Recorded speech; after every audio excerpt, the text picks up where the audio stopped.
कृष्ण गोविंद हरे मुरारे, नाथ नारायण वासुदेव। श्री कृष्ण गोविंद हरे मुरारे, नाथ नारायण वासुदेव। नाथ नारायण वासुदेव, हे नाथ नारायण वासुदेव, हे नाथ नारायण वासुदेव, हे नाथ नारायण वासुदेव।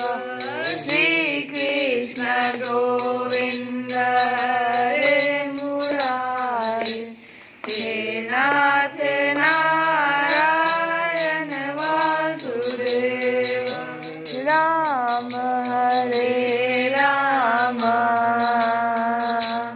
राम राम हरे हरे, हरे कृष्ण कृष्ण कृष्ण हरे हरे, हरे राम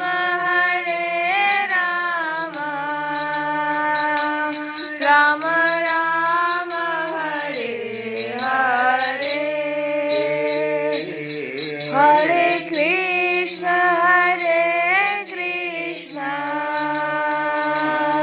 कृष्ण कृष्ण हरे हरे,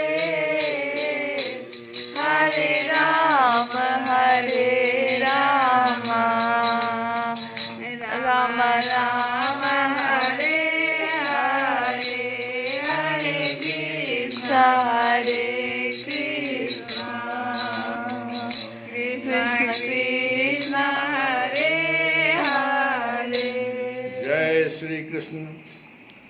कल की कथा में हम लोग सुने कि भगवान सत्राजित से श्यामंतक मणि के बारे में समाधान कर रहे थे। सत्राजित ने अपनी विवेक बुद्धि से एक निश्चय किया, और वह निश्चय क्या था कि अपनी कन्या को अगर हम भगवान को दे देंगे तो हमारा द्वारा जो किया गया अपराध है उसका मार्जन हो जाएगा। यहाँ पर एक चीज़ समझना बहुत ज़रूरी है। भगवान रुक्मिणी जी से शादी किए।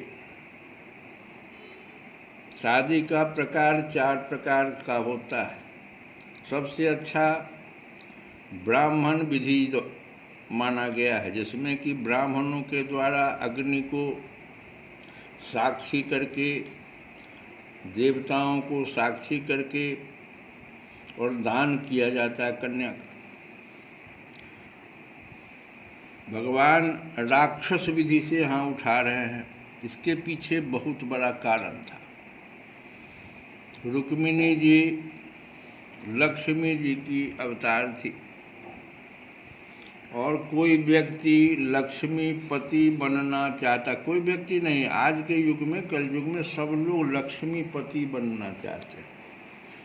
तो लक्ष्मी जी को पति के रूप में बनाने के लिए भगवान नारायण बनना पड़ेगा। अगर शिशुपाल जैसा व्यक्ति या उस प्रकार का कोई भी धनाढ्य व्यक्ति लक्ष्मीपति बनने की कोशिश करेगा तो भगवान ने इस कथा के द्वारा यह जो है संदेश दिया कि उसकी वही गति होगी जो गति शिशुपाल की। ये इस कथा का अर्थ था। यहाँ पर क्या अर्थ होगा? भगवान सत्राजित के लड़की से क्या नाम था उनका लड़की का? सत्यभामा। सत्यभामा जी। तो सत्राजित की लड़की सत्यभामा, उससे पानी ग्रहण कर रहे हैं। इसके पीछे क्या क्या भगवान क्या उपदेश देना चाहते? भगवान का यहाँ कहना है कि अपराध इसने किया, हमारे ऊपर जो कलंक लगा दिया, तो पूरे भगवान पर कलंक लगा देना, एक व्यक्ति पर, माता पिता पर लोग कलंक लगा देता है ना तो सर नीचा कर लेता है। भगवान पर कलंक लगा दिया वो। और वो एक राजा था, सूर्य का बहुत बड़ा भक्त था। तो सारे देवता पृथ्वी पर जितने भी उस समय के जो बड़े बड़े शासक थे, सब लोग सत्ताजित से बिगड़ गए। अब इस अपराध को लेते हुए उस समाज में कैसे जीता? जहाँ जाता वहाँ उससे दुर्व्यवहार होता। तो एक ही उपाय निकला कि अगर हम इनके ससुर हो जाए, इनके पिता हो जाए, भगवान मेरे पुत्र हो जाए, तो मेरा ये कलंक क्या हो जाएगा? कट जाएगा। इसीलिए इस कथा से यही उपदेश भगवान ने सत्यभामा से शादी किया। तो अपनी कन्या सत्याजित ने अपनी विवेक बुद्धि से, यहाँ पर विवेक बुद्धि लगा दिया गया, विवेक बुद्धि से ऐसा निश्चय करके स्वयं ही इसके लिए उद्योग किया और अपनी कन्या था समंतक मणि दोनों ही ले जाकर श्री कृष्ण को अर्पण कर दिया।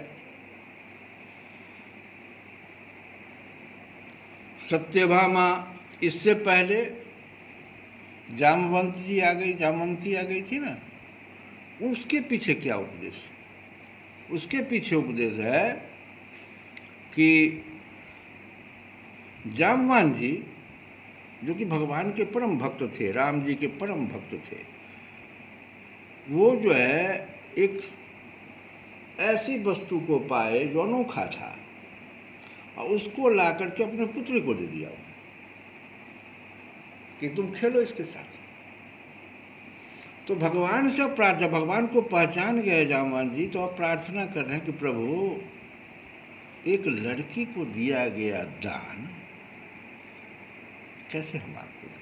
इसका कोई उपाय आप बताएं। एक ही उपाय है कि लड़की सहित आप ले जाइए, दान भी मिल जाएगा और लड़की भी आपको मिल जाएगी। ये वहाँ ये इसलिए उस चीज से बचने के लिए भगवान ने उस सर, अभी भगवान 16,108 अभी स्थिर रहो, 3 ही बढ़ सबके पीछे कोई न कोई उपदेश है। तो सत्राजित ने अपनी विवेक बुद्धि से ऐसा निश्चय करके स्वयं ही इसके लिए उद्योग किया और अपनी कन्या था समंतक मणि दोनों ही ले जाकर श्री कृष्ण को अर्पण कर दिया। सत्यभामा शील स्वभाव, सुंदरता, उदारता आदि सद्गुणों से संपन्न थी। बहुत से लोग चाहते थे कि सत्यभामा हमें मिले और उन लोगों ने उन्हें मांगा भी था, परंतु अब भगवान श्री कृष्ण ने विधि पूर्वक उनका पानी ग्रहण किया। परीक्षित, भगवान श्री कृष्ण ने सत्याजित से कहा, हम समंतक मणि न लेंगे, आप सूर्य भगवान के भक्त हैं, इसलिए वह आपके ही पास रहे। हम तो केवल उसके फल के, अर्थात उसके निकले हुए सोने के अधिकारी ही रहें, वही आप हमें दे दिया करें।